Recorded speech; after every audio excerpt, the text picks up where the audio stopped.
Sallallahu ala Bismillahirrahmanirrahim. Selanjutnya kita akan membahas nomor 7 yang berjudul Al-Masyru'at.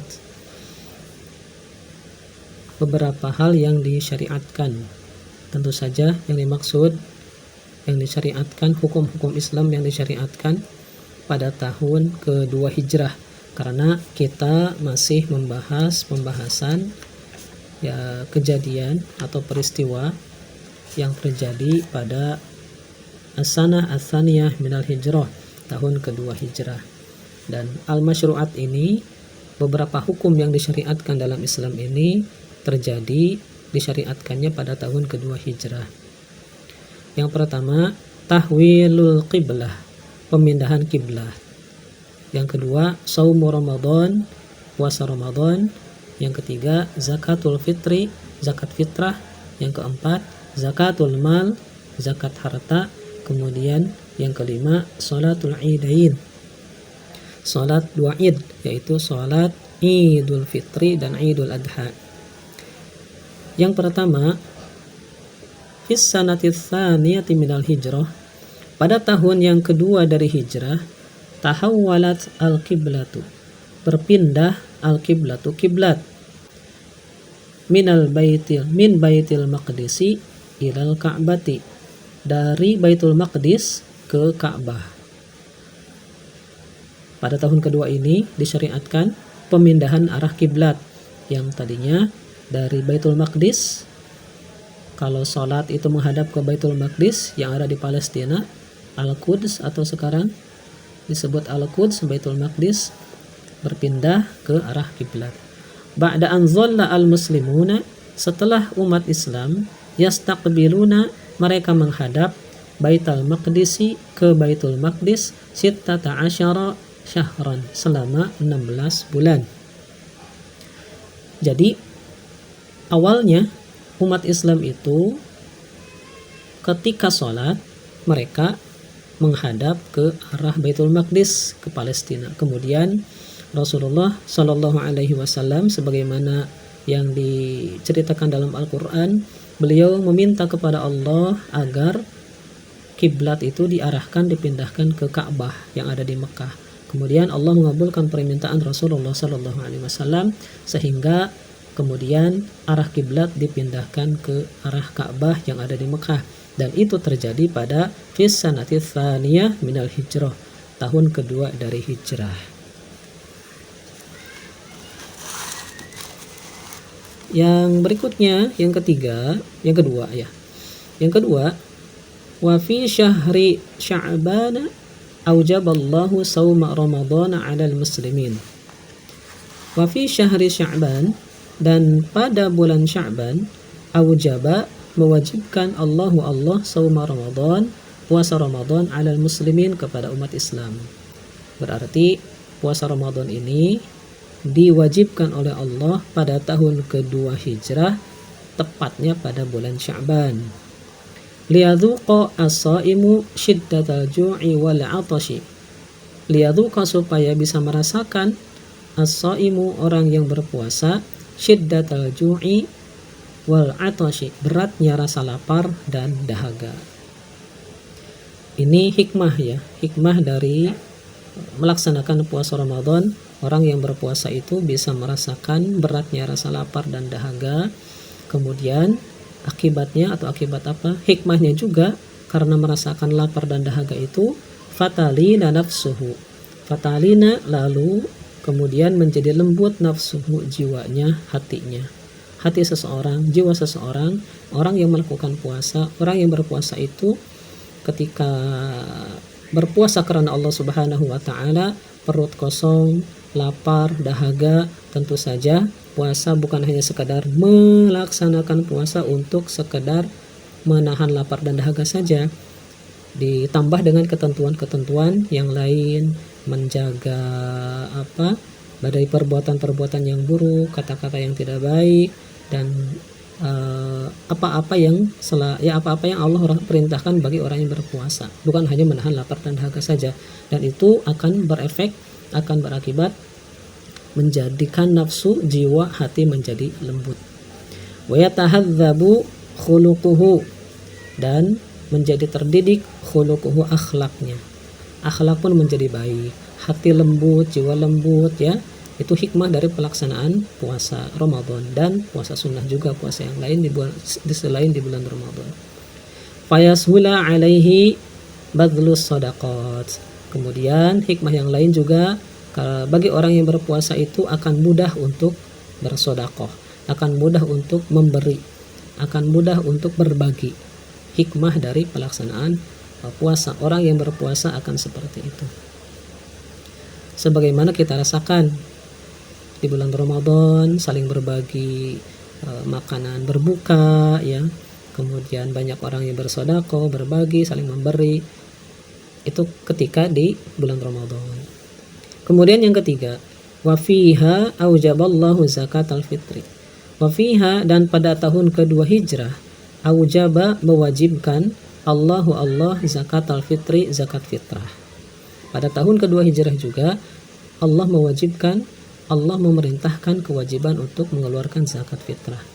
Rahmatan bil fuqara'i wal masakini wad du'afa, sebagai bentuk kasih sayang, bil fuqara, kepada orang-orang fakir, wal masakini, dan orang-orang miskin, wad du'afa, dan orang-orang yang lemah. Wasaddan lihajatihim, dan untuk memenuhi segala kebutuhan mereka.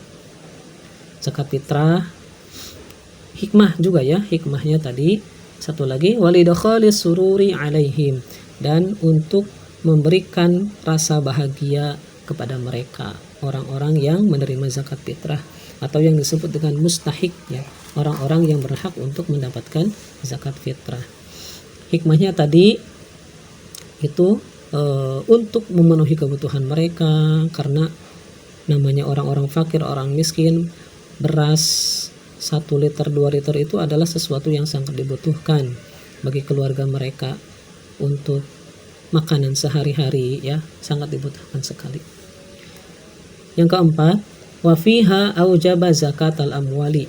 Wa fiha, dan pada tahun kedua hijrah, aujaba, Allah mewajibkan zakatal amwali, zakat harta. Selain zakat fitrah, Allah juga mewajibkan zakat harta. Karena zakat itu kan terbagi dua yang wajib, ada zakat fitrah, ada zakat mal atau zakat harta.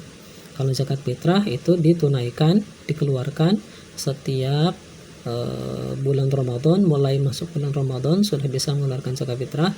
Kemudian batas akhirnya itu sebelum imam khatib naik ke atas mimbar untuk melaksanakan khutbah Idul Fitri.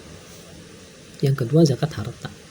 Zakat harta ini kalau di dalam fikih dibagi-bagi lagi, ada zakat perniagaan, ada zakat peternakan, ya, zakat perkebunan, dan itu lebih lengkap lagi dijelaskan dalam bab fikih. Wa a'taha lil asnafits tsamaniyah, dan memberikan zakat harta itu lil asnafits tsamaniyah, kepada golongan yang 8, kepada 8 kelompok, 8 golongan mustahik yang berhak menerima harta zakat harta. Apa saja yang 8 itu? Ada fakir, kemudian fakir, miskin, kemudian mu'allaf, orang yang baru masuk Islam, kemudian riqab, orang yang hamba sahaya, budak, kemudian amilin, orang-orang yang mengurus harta zakat, kemudian ibnu sabil, orang yang sedang dalam perjalanan, kemudian fi sabilillah, orang yang sedang berjuang menegakkan agama Allah, diantaranya orang yang berjuang berperang di medan perang untuk membela Islam. Yang kedelapan yaitu qorimin, orang yang punya hutang. Nah, 8 kelompok ini, 8 mustahik ini yang disebutkan barusan itu adalah 8 kelompok yang berhak untuk menerima zakat, baik zakat fitrah maupun zakat harta. Litaduma al mahabbatu bainal aghniya'i wal fuqara. Litaduma, supaya bisa kekal, al mahabbatu, rasa mencintai, rasa cinta, rasa kasih sayang bainal aghniya'i wal fuqara, antara orang-orang kaya wal fuqara dan orang-orang fakir. Ini hikmah dari pengeluaran zakat harta, supaya tidak ada jurang pemisah yang begitu besar antara si kaya dan si miskin. Orang kaya dari sebagian hartanya ada hak orang-orang miskin melalui pengeluaran zakat yang wajibnya, zakat harta dan zakat fitrah. Kemudian yang sunnahnya ya bisa dengan sodako, ya, dengan berbagi. Yang bukan wajib itu silahkan lebih banyak lagi, dan itu akan menjalin rasa kasih sayang. Orang yang fakir, orang yang miskin merasa diperhatikan, merasa orang kaya ini tidak sombong, orang kaya ini dermawan, maka orang kaya itu pun akan disayangi, akan dicintai, akan disukai oleh orang-orang fakir. Berbeda dengan orang-orang kaya yang tidak mau berzakat, sudah tidak mau berzakat, pelit, kemudian sikapnya juga angkuh. Itu di mata manusia tidak disukai, di sisi Allah juga dibenci, ya. Fayata'awanuna wa yatanasaru. Fayata'awanu, lalu mereka bisa saling menolong, wa yatanasaru, dan bisa saling membantu. Wa yantazima al-amnu, dan tercipta al-amnu, keamanan. Keamanan pun tercipta, keamanan pun terwujud, karena yaitu tadi ada rasa kasih sayang antara orang kaya dengan orang miskin. Yang kelima, wafiha, dan pada tahun kedua hijrah, sanna salatal idain, Allah memerintahkan, mensunnahkan pelaksanaan salat dua id, yaitu salat Idul Fitri dan Idul Adha. Liyatamakkana abna'ul baladil wahidi minal ijtima'i, supaya bisa memungkinkan abna'ul baladil wahid, masyarakat suatu daerah, masyarakat suatu negeri, minal ijtima', untuk berkumpul. Dalam pelaksanaan Idul Fitri atau Idul Adha, masyarakat berkumpul dari berbagai daerah di satu tempat, atau kalau di suatu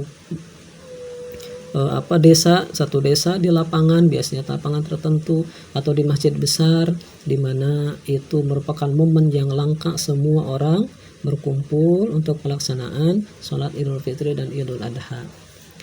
Fi yaumi Idul Fitri wa Idul Adha, yaitu pada hari Idul Fitri dan Idul Adha.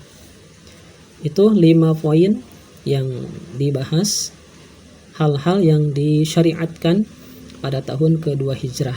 5 poin ini adalah hukum-hukum Islam yang disyariatkan yang terjadi pada tahun kedua hijrah. Kemudian as'ilah, pertanyaan-pertanyaan. Mata tahawwalatil qiblatu ilal Ka'bah. Mata, kapan? Tahawwalat, berpindah, al-qiblatu kiblat, ilal Ka'bah, ke Ka'bah. Tadi sudah dibahas di poin yang pertama di sini, ya, yaitu tentu saja terjadinya pada tahun kedua hijrah. Pemindahan Ka'bah, pemindahan arah kiblat dari Baitul Maqdis ke Ka'bah itu pada tahun kedua hijrah. Pada tahun kedua hijrah. Mata wajaba as-saumu, kapan wajibnya puasa? Kapan puasa diwajibkan? Tadi di sini yaitu wa fi syahri Sya'ban, terjadi pada bulan Sya'ban pada tahun kedua hijrah. Jadi puasa Ramadan itu disyariatkannya, diperintahkan awal mula pertama kalinya pada bulan Sya'ban tahun kedua hijrah. Mata wajabat zakatul fitri. Mata kapan wajib zakatul fitri, kewajiban zakat fitrah kapan? Sama, ya, yaitu terjadi pada tahun kedua hijrah. Mata wajabat zakatul amwal, kapan diwajibkannya zakat harta? Sama juga, zakat harta diwajibkan oleh Allah, pertama kali disyariatkan, pertama kali diperintahkan pada tahun kedua hijrah. Terakhir, mata sunnat sholatul idain, kapan sholat dua id itu disunnahkan?